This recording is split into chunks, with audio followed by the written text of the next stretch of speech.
Hello everybody, welcome to my channel. आज मैं Adani Wilmer पर अपनी कंप्लीट एनालिसिस करने वाला हूं। मैं हमेशा कंप्लीट एनालिसिस इसलिए वर्ड यूज़ करता हूं क्योंकि मैं इसमें बिजनेस एनालिसिस, फाइनेंशियल एनालिसिस और टेक्निकल एनालिसिस तीनों ही करता हूं। ये तीनों ही एनालिसिस करने के बाद स्कोप बचता ही नहीं है कि हम गलत हों, और इसलिए मैं कभी भी अपनी वीडियोस में स्टॉप लॉस का जिक्र नहीं करता। Adani Wilmer incorporated in 1999 deals in edible oils and foods and other FMCG products।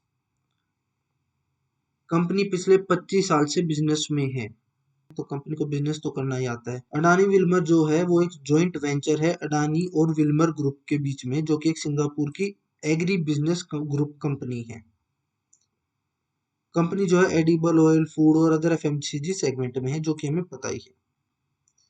Company के काफी अच्छे ब्रांड्स हैं, जैसे कि फॉर्च्यून एक रिफाइंड ऑयल का ब्रांड है, किंग्स के काफी सारे मसाले आते हैं, कोहिनूर के चावल आते हैं। तो काफी सारे फेमस और बड़े ब्रांड्स हैं कंपनी के। इनके प्रोडक्ट्स की प्रोफाइल बता रखी किस किस प्रोडक्ट्स में है।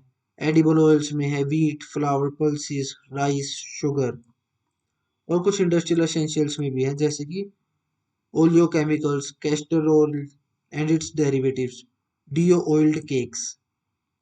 यहाँ पे कंपनी ने अपने प्रोडक्ट्स के बारे में बताया है। बाकी इन्होंने अपने नए प्रोडक्ट्स के बारे में manufacturing facilities, distribution network, forward and backward integrated, और अपने मार्केट शेयर के बारे में और सेगमेंट रिव्यूज के बारे में बताया है। तो बिजनेस एनालिसिस में हमने ये समझा कि कंपनी 20-25 साल पुरानी है। जो कंपनी पिछले 20-25 साल से सस्टेन करती हुई आ रही है, वो आगे भी सस्टेन अपने आप को कर ही लेगी। और जैसा कि हमें पता चला कि इसमें किंग्स का मसालों का ब्रांड है।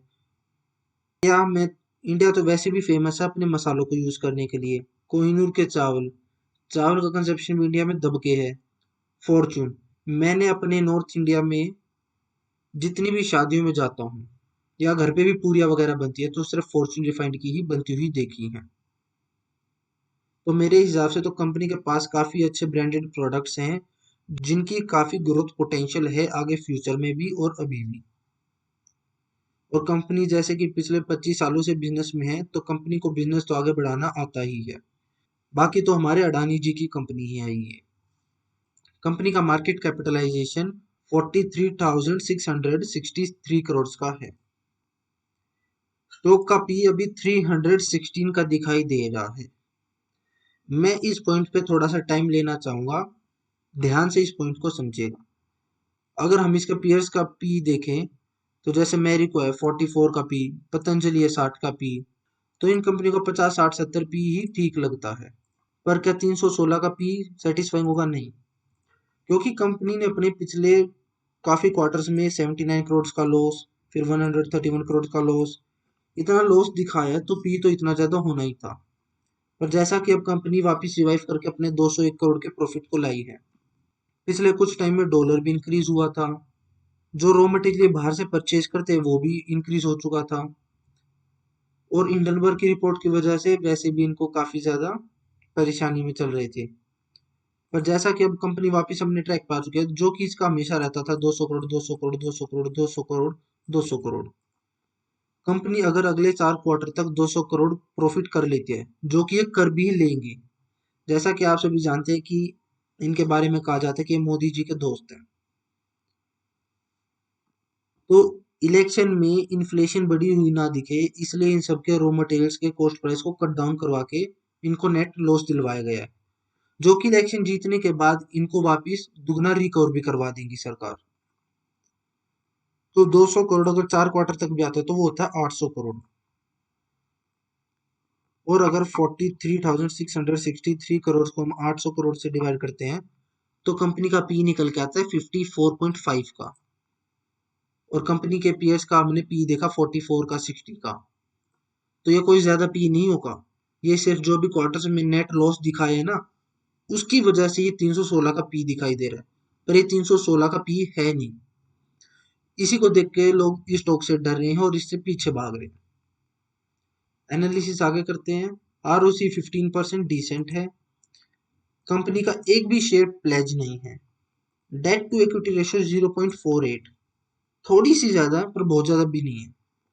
क्वार्टर रिजल्ट्स पे जाके देखते हैं, नेट प्रॉफिट भी काफी लॉस झेलने के बाद कंपनी ने अपना नेट प्रॉफिट बढ़ाया है, और काफी सेल्स की डिक्लाइन देखने के बाद सेल्स वापस थोड़ी सी अपनी इंक्रीज करी है। ईयर ऑन ईयर बेसिस पे देखें तो कंपनी अपने एक अच्छे ट्रैक रिकॉर्ड पे थी, जो कि हर साल अपनी सेल्स बढ़ा के कर रही थी।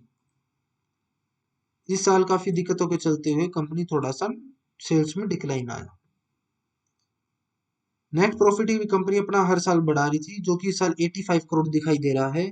वो जो -79 करोड़ -131 करोड़ से उसकी वजह से दिखाई दे रहा है। सभी सिचुएशंस इंप्रूव हो चुके हैं, हिंडनबर्ग की रिपोर्ट जा चुकी है, इनका रॉ मटेरियल के प्राइसेस एडजस्ट हो चुके हैं और डॉलर भी बैलेंस हो चुका है। तो अभी सभी दिक्कतें खत्म होती हुई दिखाई दे रही है। बैलेंस शीट में जाके देखें तो कंपनी ने अपने रिजर्व 2000 करोड़ से बढ़ा के 7,500 करोड़ तक कर लिए हैं। कंपनी ने अपने फिक्स एसेट्स को 3000 करोड़ से 4700 करोड़ का कर लिया। ऑल्सो कंपनी ने 724 करोड़ CWIP में लगा रखे अभी। ये CWIP ऊपर जाके जुड़ के 5,500 करोड़ के फिक्स एसेट्स हो जाएंगे। इन्वेस्टर्स में जाके देखते हैं तो FIIs ने अपना स्टेक 0.63 से 0.65% कर दिया, और DIIs ने अपना स्टेक 0.06 से 0.12% कर दिया। इस बीच पब्लिक की थोड़ी हिस्सेदारी कम हुई है, जो कि कोई बात नहीं। मेन बात यह है कि FIIs ने और DIIs ने अपना स्टेक बढ़ाया। वापिस एक बार रिकॉल करते हैं, स्टॉक पी 316 है नहीं, ये 55 का पी बैठता हुआ दिखाई दे रहा है। ROC ठीक है, कंपनी का भी शेयर प्लेज नहीं है। डेट टू इक्विटी रेशियो बहुत ज्यादा नहीं है, ठीक है, चल जाएगा। क्वार्टर रिजल्ट्स में देखें तो कंपनी ने अपना नेट प्रॉफिट वापस इंक्रीज करा है। प्रॉफिट एंड लॉस स्टेटमेंट में देखें 85 करोड़ सिर्फ पीछे जो थोड़ा बहुत लॉस हुआ था उसकी वजह से है, बाकी कंपनी का एक अच्छा प्रूवन ट्रैक रिकॉर्ड है। बैलेंस शीट में भी कंपनी ने अपने रिजर्व्स बढ़ाए हैं, अपने फिक्स एसेट्स बढ़ाए हैं, और अभी CWIP में भी 725 करोड़ रुपए लग रखे हैं। इन्वेस्टर्स में FIIs ने और DIIs ने थोड़ी सी स्टेक बढ़ाई है। तो अब चलते हैं टेक्निकल एनालिसिस की तरफ से। मुझे अडानी विल्मर में सभी सिचुएशन सुधरती हुई दिखाई दे रही है, और पी भी काफी ज्यादा सेटिस्फाई होता हुआ दिखाई दे रहा है। ये एक reverse head and shoulder pattern बन रहा है, और इसका भी टारगेट अगर निकाल के मेजर किया जाए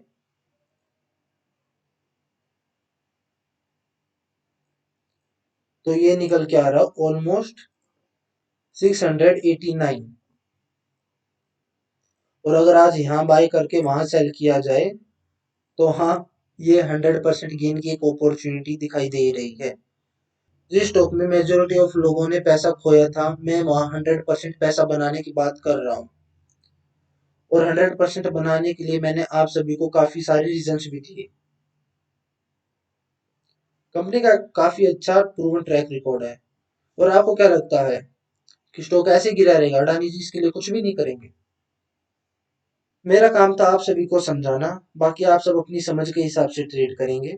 थैंक्स फॉर वॉचिंग।